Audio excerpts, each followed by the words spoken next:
제가 여러 가지 경제 지표를 보는데요. 가장 주식시장에서 중요하게 보는 게 선행지수 순환 변동치예요. 저는 이게 오를 때는 그냥 주식 투자 많이 하십시오. 주식 비중 가감히 늘려야 됩니다. 그리고 종목 공부하기 어려우신 분들한테는 그냥 코스피 200으로 구성된 ETF 사서 보유하십시오. 그리고 이렇게 경기가 좋을 때는 대표적으로 우리나라 반도체 경기가 중요하거든요. 그냥 반도체도 삼성전자, SK 하이닉 살 것인가 또 뭐 부품을 살 것인가 고민하지 않습니까? 네, 맞습니다. 근데 이럴 때는 그냥 고민하지 마시고 반도체 ETF를 사시는 게 제일 수익률이 좋습니다. 네, 그런 말씀을 드리는데 이 선행지수가 꺾이면 주가지수도 꺾이거든요.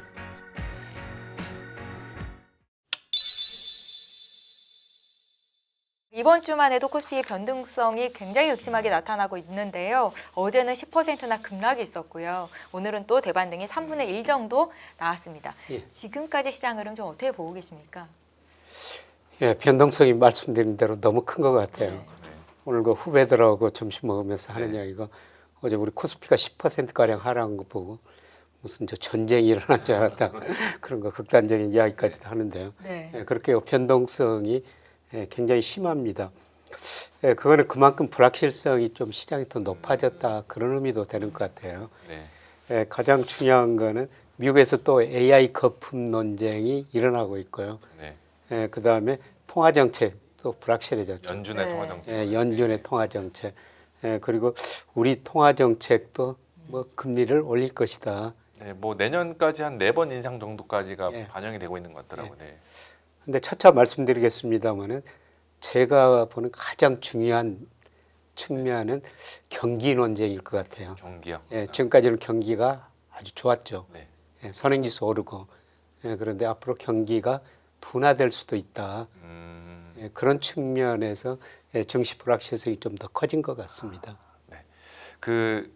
대표님께서 소장님께서 또 이제 업력이 거의 30년 정도 이상 되시는 것 같은데 이 같은 급등락 장세가 과거에도 뭐 있었나요? 그렇다 보통 대형들은 다들 예전에 어떻게 했었나요? 이런 변동성 장세에서 불확실성들이 높고. 최근처럼 그렇게 높지는 않았던 것 같아요. 제가 뭐 88년에 증권회사 들어오면서 뭐 급등락을 좀 본 적이 있었죠. 88년에도 그랬었고 또 2000년 IT 거품, 그다음에 2008년 뭐 글로벌 금융 위기.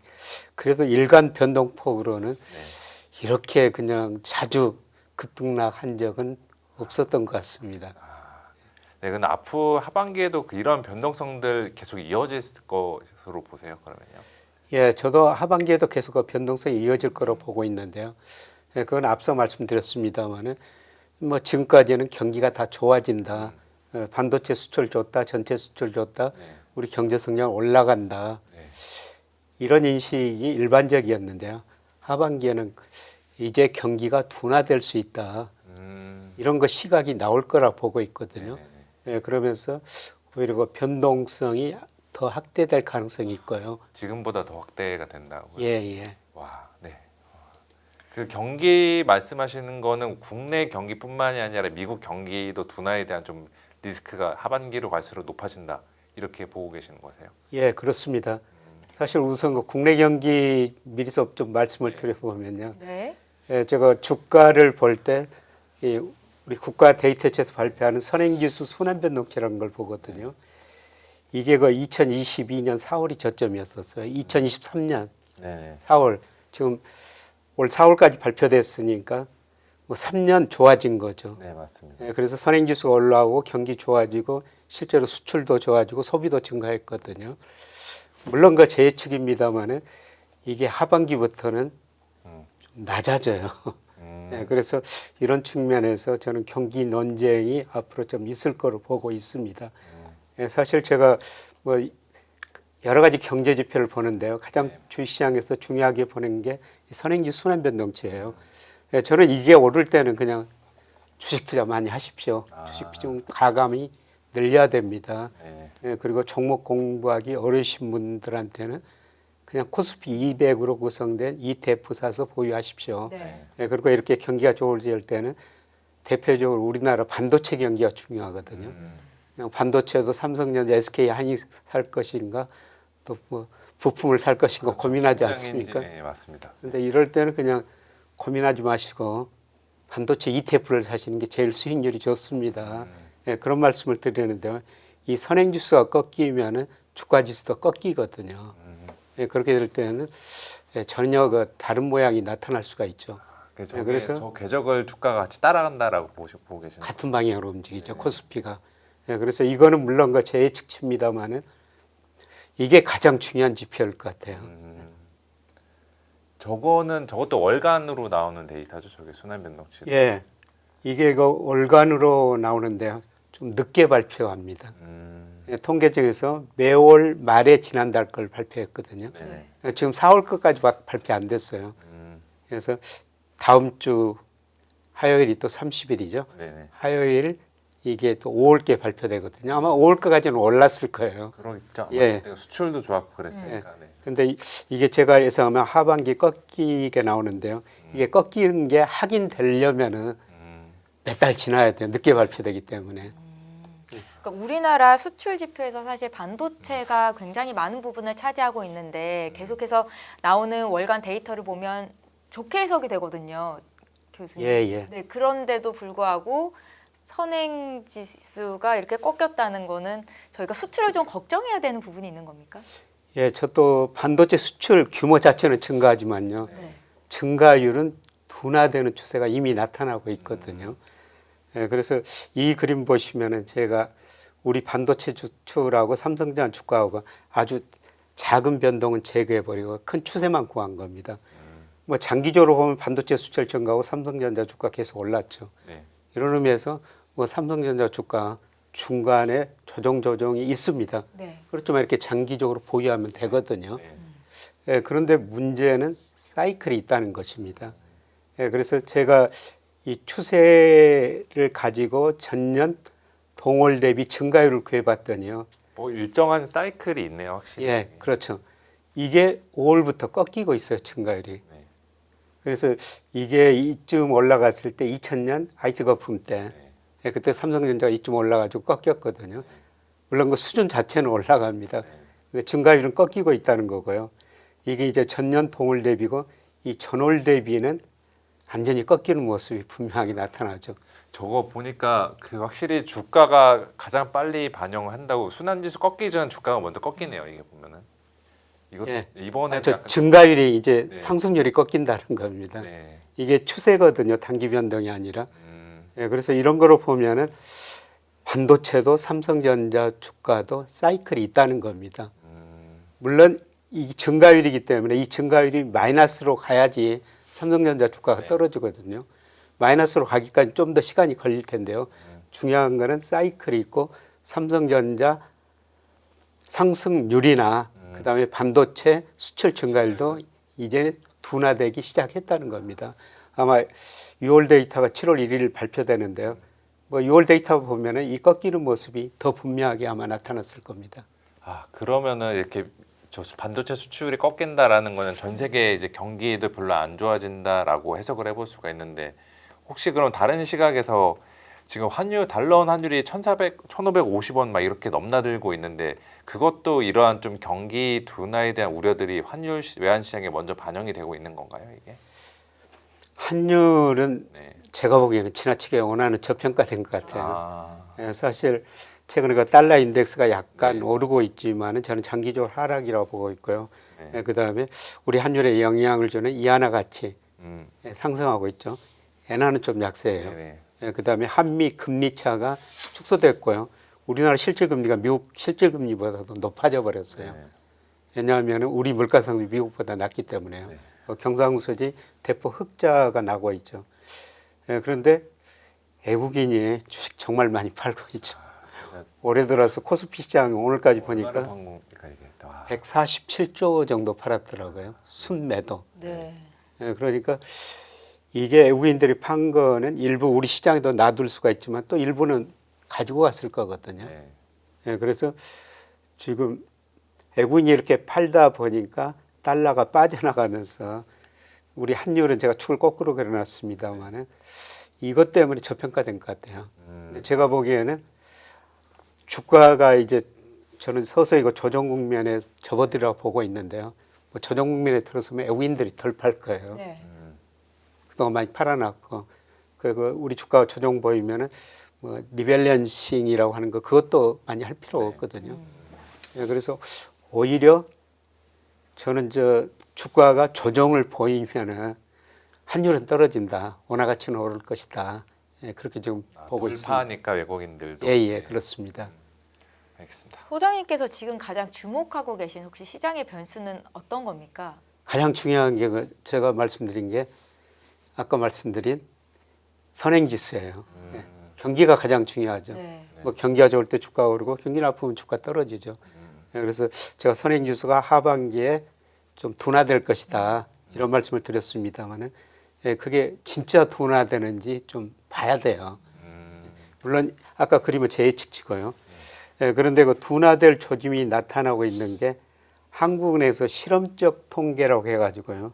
뉴스 심리지수라는 걸 발표하거든요. 그건 어떻게 구성이 되는 건가요? 예, 그게 매일 그 한국은행 AI 형태인 것 같습니다. 주요 언론의 그 만개 기사를 경제 기사를 검색을 해요. 네. 이게 그 경제 기사가 긍정적인가 부정적인가 이렇게 검색을 하거든요. 예, 그래서 긍정적 기사가 많이 나오면은 이 지수가 올라가고 부정적 기사가 많이 나오면은 이 지수가 떨어지거든요. 여론 분위기를 파악하는 지수로 보면 되는 거죠. 그렇죠. 예, 그런데 그게 최근 떨어지고 있고 그게 중요한 거는 이 선행지수 순환변동체도 선행하고 한국은행이 몇 년 전에 만들면서 통계 분석을 했거든요.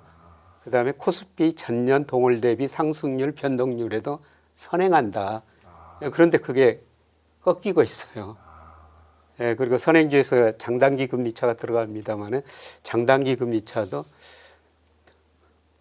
4월에 축소됐다 5월에 반등했는데 최근에 다시 그 축소되고 있거든요.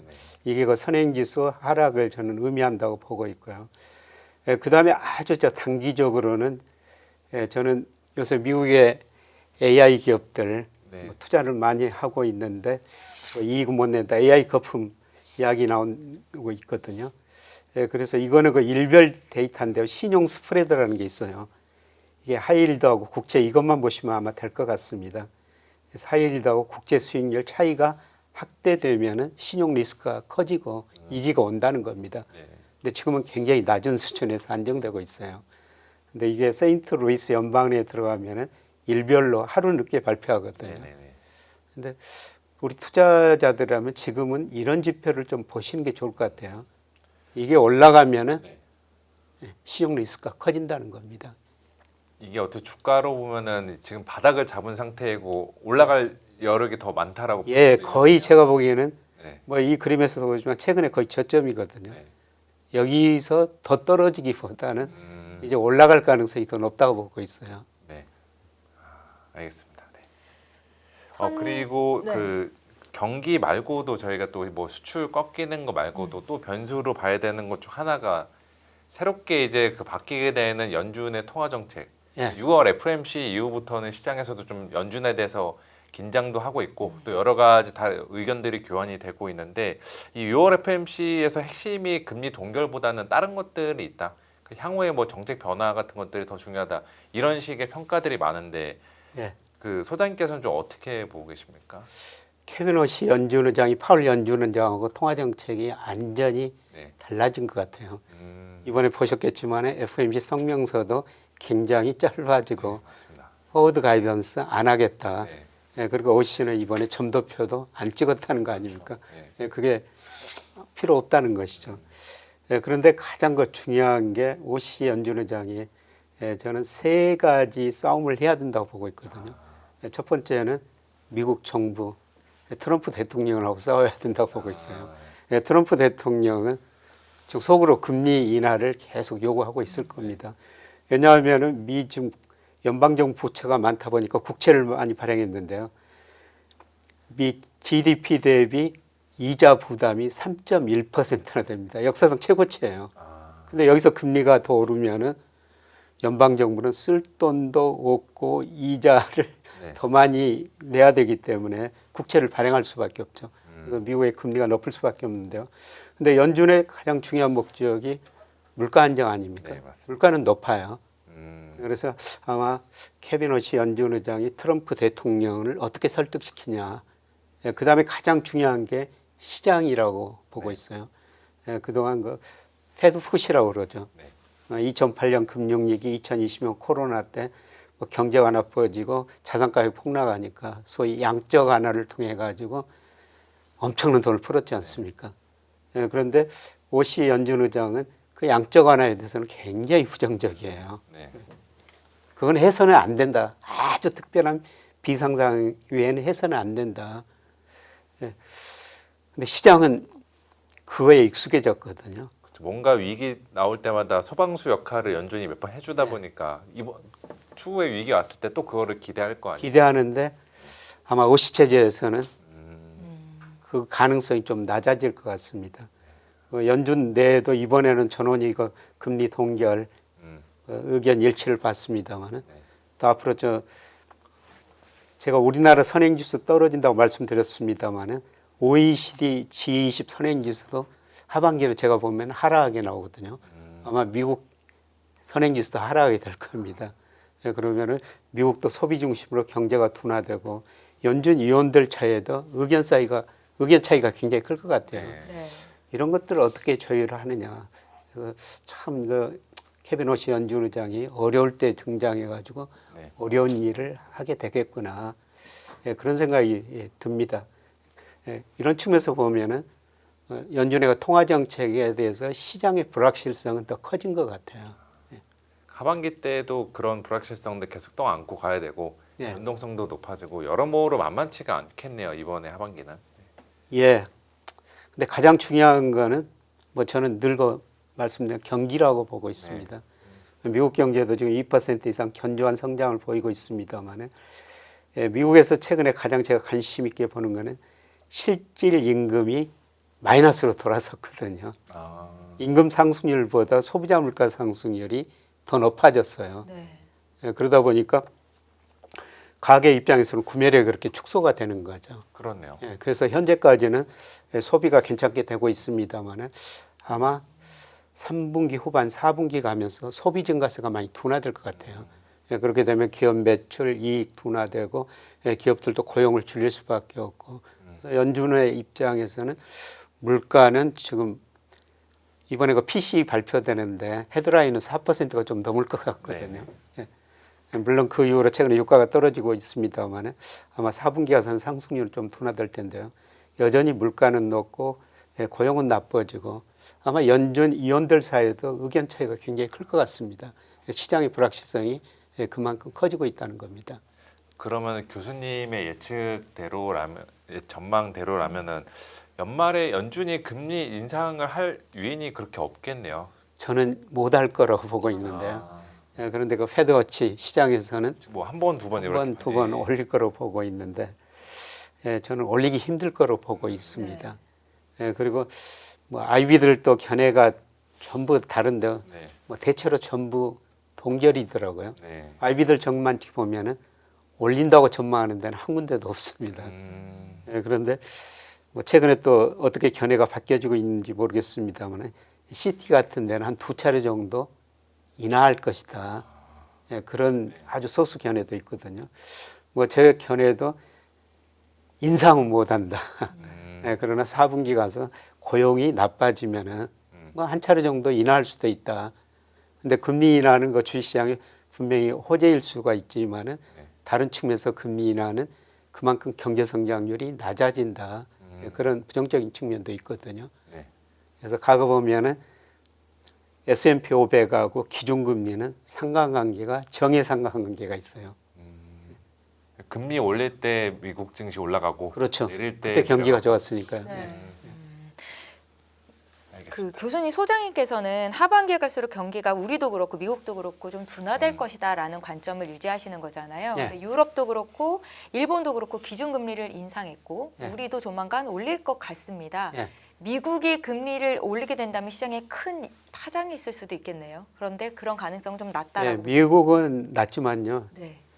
이번 저 금리 인상사에서 가장 많이 금리를 인하한 데가 20이었거든요. 20위가 이제 금리를 인상이 인상하기 시작했죠. 그래서 앞으로 20위도 저는 인상하기는 힘들 거라고 보고 있고요. 그 다음에 일본은 좀 더 인상해야 된다고 생각하고 있어요. 일본은 지금 금리 인상이 좀 아직도 실질 금리가 마이너스거든요. 네. 예. 근데 문제는 저 우리나라인데 뭐 지난번에도 금통위원 두 분이 금리를 올려야 된다 이렇게 소수의견을 냈는데요. 아마 다음 달 통화정책 방향 결정에서 금리 올릴 것 같습니다. 7월 달 맞습니다. 예, 7월에. 예, 그런데 그게 잘한 것인가 좀 지켜봐야 될 것 같아요. 예, 경제라는 게 정말 불확실하거든요. 기억하실지 모르겠지만 2008년 8월에 한국은행이 기준금리를 5.0에서 5.25%로 올렸어요. 네. 예, 그때 소비자 물가가 5% 넘었거든요. 예, 그리고 경기도 괜찮았습니다. 유가도 뭐 배럴당 140달러였죠. 그런데 바로 한 달 후에 미국의 리만 브라더스가 파산하면서 네. 금융위기가 왔어요. 예, 그러면서 5.25%까지 올렸던 금리를 2%까지 내린 적이 있거든요. 예, 그만큼 그 미래는 불확실하다고 생각하는데요.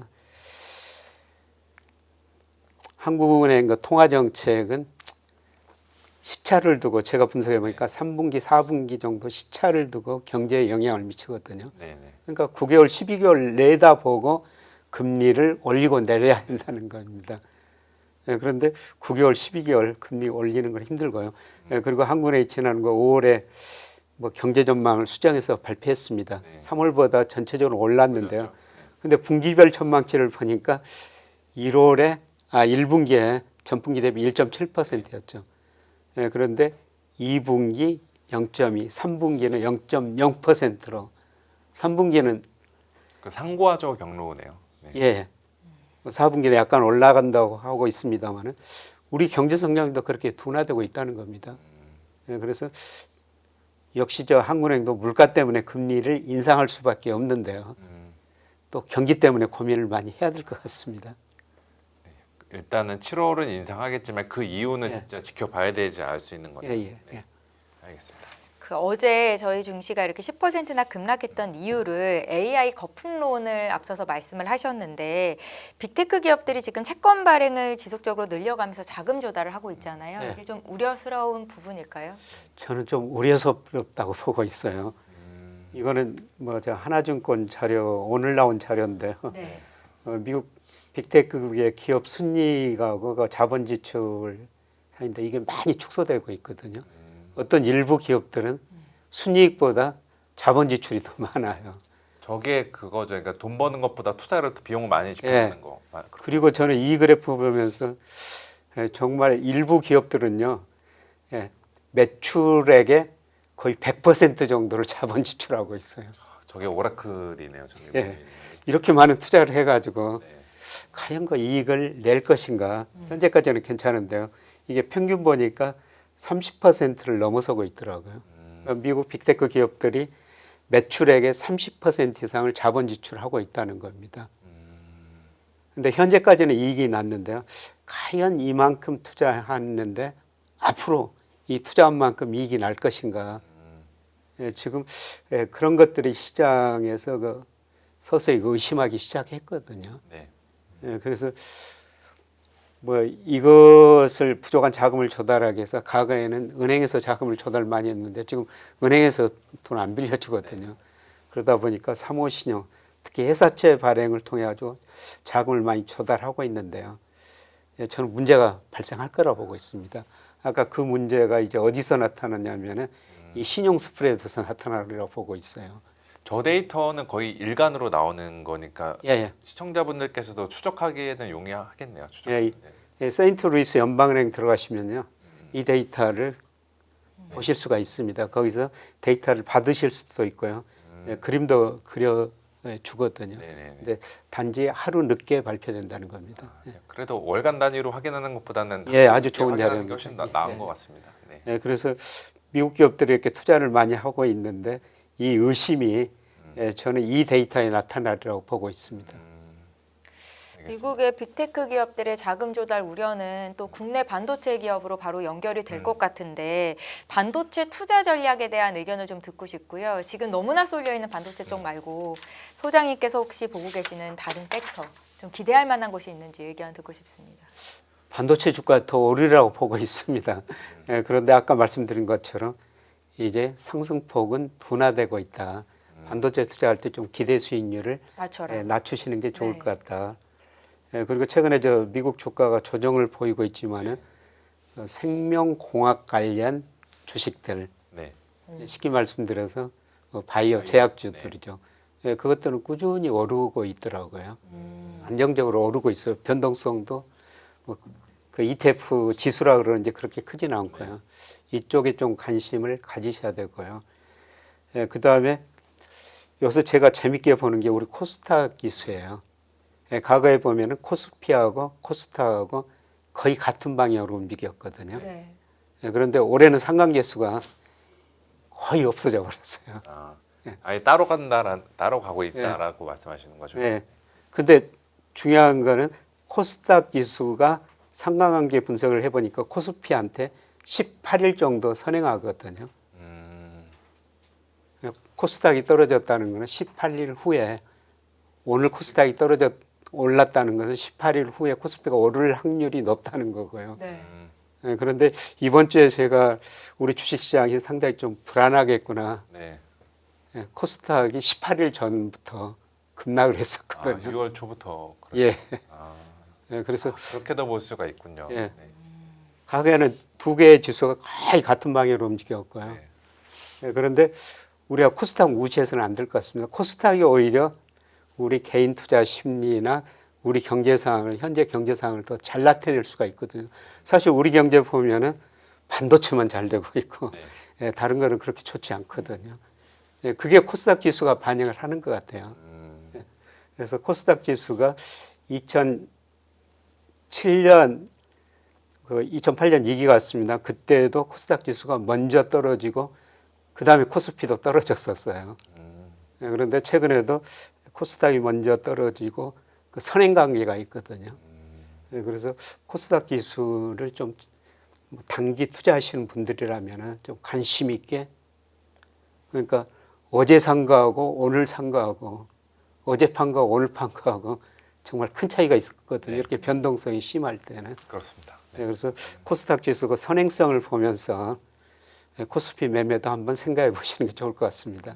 네, 알겠습니다. 교수님 의견을 들으니까 너무 많이 벌어지면 언젠가는 또 수렴하겠구나라는 생각이 들면서 오늘 투자 의견은 여기까지 듣도록 하겠습니다. 네, 오늘 말씀 잘 들었고요. 김영익 내일 희망경제연구소 소장님과 함께했습니다. 고맙습니다. 네, 감사합니다.